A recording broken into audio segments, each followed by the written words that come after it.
한국경제TV 생생한 실전 투자 정보 와우퀴. 월 5,000원 커피값으로 투자 정보가 내 손 안에 배달됩니다. 와우킥 N에서 만나요. 지금 투자자들께서 느끼는, 갖고 계신 고민은 딱 그거겠죠. 지금 우리가 겪는 조정의 폭은 얼마나 깊을까, 그리고 언제까지일까. 그걸 만약에 제대로 파악할 수 있다면 다가올 반등 시기에 수익을 노릴 수 있는 전략을 세울 수 있을 테니까 말이죠.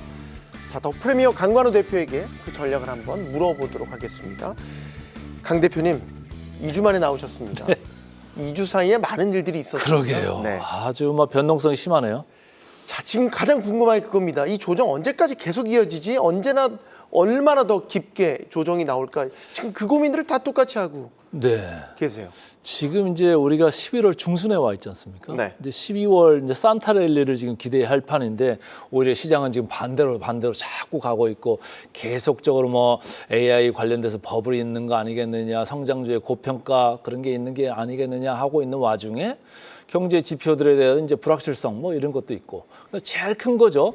12월 FOMC에서 금리 인하 가능성이 점점 내려가고 있다. 그거에 대해 가지고 야 그거에 견주어 보고는 지금 성장주들 너무 비쌌던 거 아니냐 이런 생각을 하면서 지금 뒷걸음질을 치고 있습니다. 자, 그럼 이 조정이 어디까지 갈까요? 지금 나스닥 기준으로 이제 차트를 한번 보시면은 금방 아실 텐데 고점 대비해서 한 7% 정도 오른쪽에 나오고 있죠. 이 정도는 내려왔고 왼쪽에 보면 필라델피아 반도체 지수입니다. 여기는 10%가 조금 넘어요. 한 12% 정도 이렇게 고점 대비해서 내려왔습니다. 근데 우리가 전통적으로 5에서 10% 정도 이렇게 주가가 빠지는 거를 우리가 조정이라고 해요. 근데 우리가 이제 역사적으로 보면 이렇게 5에서 10% 정도 전고점 대비 내려왔다라고 하면 이게 전고점을 탈환하는 데까지 보통 3개월, 길게는 뭐 6개월 이렇게도 걸립니다. 근데 여기가 10%, 20% 그 사이 구간으로 더 깊이 내려간다 그러면 뭐 전통적으로 보면 한 8개월, 9개월 이 정도로 걸린다고 통계가 나와 있어요. 근데 제가 생각하는 거는 12월 FOMC까지는 조금 설설설설 기다가 시장에서 먼저 조금 자세를 낮추는 거죠. 몸을 낮추는 거죠. 그러고 있다가 12월 FOMC에서 아무래도 1월이나 내년 3월에 대해서 뭔가 그 신호, 인디케이션을 준다고 하면은 다시 시장은 그때부터는 조금 회복하는 랠리로 갈 수 있다. 그래서 금년 산타 랠리는 12월 중순부터 안 하고 오히려 12월 후반부부터 와서 1월 초까지 계속 이어질 수 있는 거 아니겠느냐. 당분간은 조금 로우 모드로 갈 가능성이 크다 이렇게 보고 있습니다. 당분간의 기간 조정은 좀 불가피해 보인다라는 의견이신 것 같습니다. 최근까지 이제 자산시장 전반을 움직여왔던 공식이 에브리싱 랠리였습니다. 주식도 오르지만 안전자산인 금 그리고 비트코인도 같이 오른다. 근데 이제 다 떨어지니까 에브리싱 폴링이래요.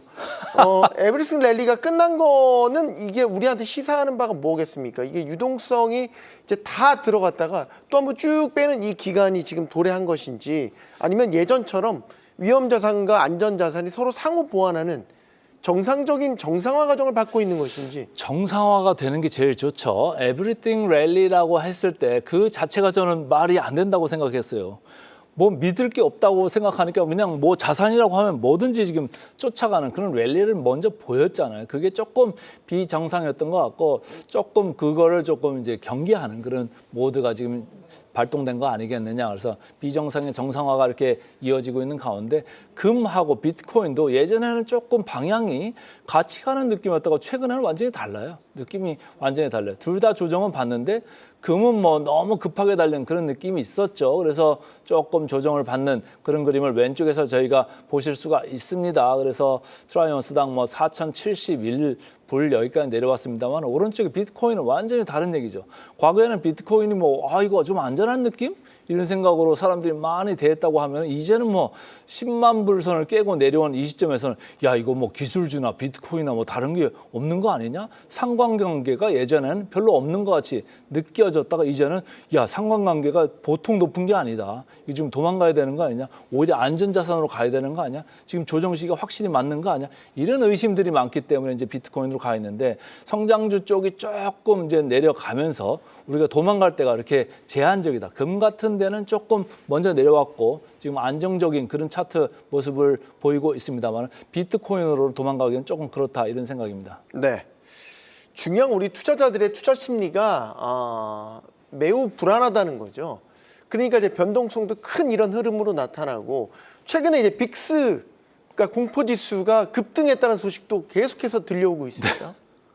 안 좋죠. 네. 저희가 뭐 항상 제가 와서 말씀을 드릴 때 빅스 지수 한 15 정도 내려가면 참 좋겠는데 말이죠 하면서 지난번에 20 언더했던 게 지금 25, 26 근처까지 가고 있어요. 전 고점이 차트를 보시면 금방 아실 텐데 한 28까지도 갔던 적이 있어요. 그래서 빅스가 이렇게 단기간에 스파이크가 팍 일어나면은 다들 도망가기가 바빠요. 지금 왼쪽 차트가 나오고 있습니다만 지난번에 한번 쭉 이렇게 올라갔을 때 빅스가 28 근처까지도 갔어요. 근데 빅스의 특징이 뭐냐면 이렇게 한번 위로 스파이크가 팍 이렇게 일어난 다음에는 다시 20을 뚫고 밑으로 가려는 정상화로 가려는 회귀하려는 이런 경향이 있거든요. 그걸 조금 이번에 좀 기다려보자 이런 생각인데 엔비디아 실적이 조금 잘 나오고 시장을 좀 서프라이즈 쪽으로 뭐 몰고 간다고 하면은 이 빅스 지수가 좀 안정화되면서 시장이 다시 중심을 잡을 수도 있겠다 이런 생각을 해보고 있습니다. 그게 조금 안정화돼야지 오른쪽에 이제 S&P 500 같은 것도 어느 정도 지지선을 좀 탐색을 할 수가 있는 건데 공포 탐욕 지수 한번 보실까요? CNN 비즈니스에서 나오는 이 탐욕 지수를 보면은 어느덧 11까지 왔습니다. 네, 지난번에 극도의 공포군요. 네, 극도의 공포 영역에 들어가 있어요. 근데 저희가 좀 상기할 필요가 있어요. 지난 뭐 4월 달에 우리가 저 10일이요. 거의 한 자릿수까지 갈 때가 있었어요. 네. 우리 그때 4월 달에 그때 주식 샀으면 어떻게요? 상당히 뭐 이익이 리턴이 무지하게 좋았을 수 있어요. 근데 이게 과연 미국 경제의 펀더멘털이 지금 훼손되는 거냐?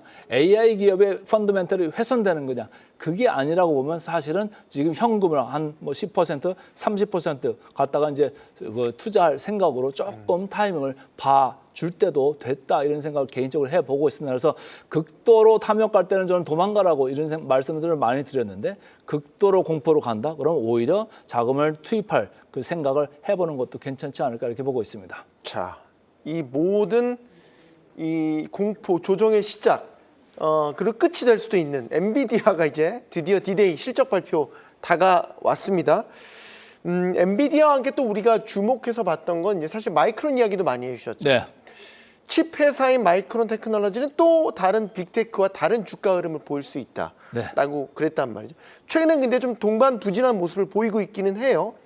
엔비디아 실적 발표를 계기로 또 달라질 수 있을지 어떻게 전망하십니까? 저는 이제 엔비디아 쪽이 주가가 먼저 빠졌기 때문에 상당히 조정을 받았지 않습니까? 지금 200달러를 넘어갔다가 이제 180, 190 뭐 이 근처에서 지금 보고 있는 건데 제가 볼 때는 주가가 먼저 조정을 받은 느낌이 있고 특히 아까 마이크론 말씀하셨습니다만은 마이크론은 엔비디아가 헤매고 있을 때도 훨씬 더 빨리 올라갔습니다. 그렇기 때문에 조금 조정이 최근에 같이 일어나는 이런 양상을 보이고 있는데 엔비디아만 독립적으로 말씀을 드린다고 하면은 뭐 시장에서 생각하는 뭐 실적 요거를 상당히 높이 뭐 비트할 가능성이 있어요. 최근에 30회가 넘는 실적 발표 중에 거의 뭐 95% 이상을 서프라이즈 실적을 발표했던 엔비디아거든요. 그리고 네. S&P 500 전체 기업을 봐도 거의 한 3분의 2 이상의 기업들이 다 서프라이즈를 발표합니다. 그러니까 주가가 먼저 내려왔다는 게 엔비디아 주가에는 오히려 좋게 작용할 가능성도 있다. 다만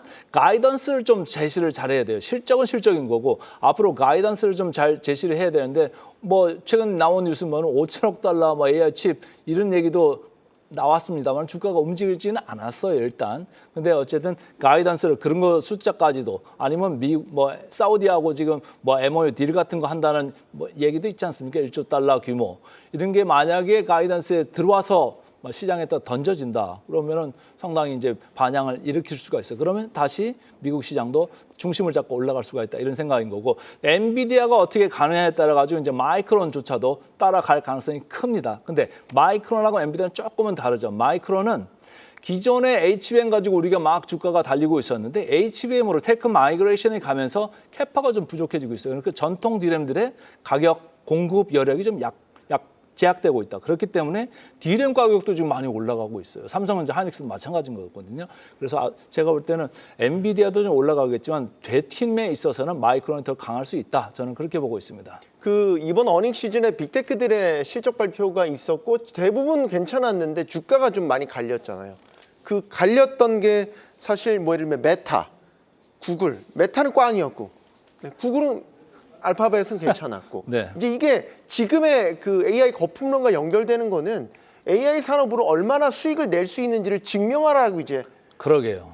과제를 던진 거 아니에요? 네, 네. 빅테크들한테. 근데 구글은 지금 막 보여주고 있잖아요. 네. 메타는 아직 못 보여주고 있는 이런 느낌이 있는 거 아니겠네요. 그러니까 구글은 이제 사업 포트폴리오를 봐도 뭐 검색도 괜찮고 뭐 유튜브도 괜찮고 클라우드도 괜찮고 전체적으로 이제 그 이익이 창출되고 있고 이런 느낌이 있는데 메타 쪽은 아직도 뭐 투자 쪽에 이런 방점이 있고 비용 통제 얘기 아직도 이렇게 하고 있는 이런 상황이니까 완전히 두 회사가 지금 느낌이 다르잖아요. 지금 차트에도 나오고 있습니다만 한쪽은 완전히 뜨는 집이고 오른쪽에 메타는 완전히 가는 집이고 최근에 포워드 PER을 제가 보니까 이 구글이 지난번에 제가 계속 좋을 거라고 구글 괜찮게 보고 있습니다 말씀드릴 때 20 초반이었는데 어느덧 20 후반대로 왔고 메타는 30 중반대에 있던 게 이게 쭉 내려와가지고 20 초반대까지 오히려 내려와 버렸어요. 그래서 네. 상당히 지금 뜨는 집, 뭐 가는 집 이런 느낌으로 좀 희비가 엇갈리고 있는데 어쨌든 메타가 지금 광고 수입에 의존하는 게 거의 90% 정도 되는 거거든요.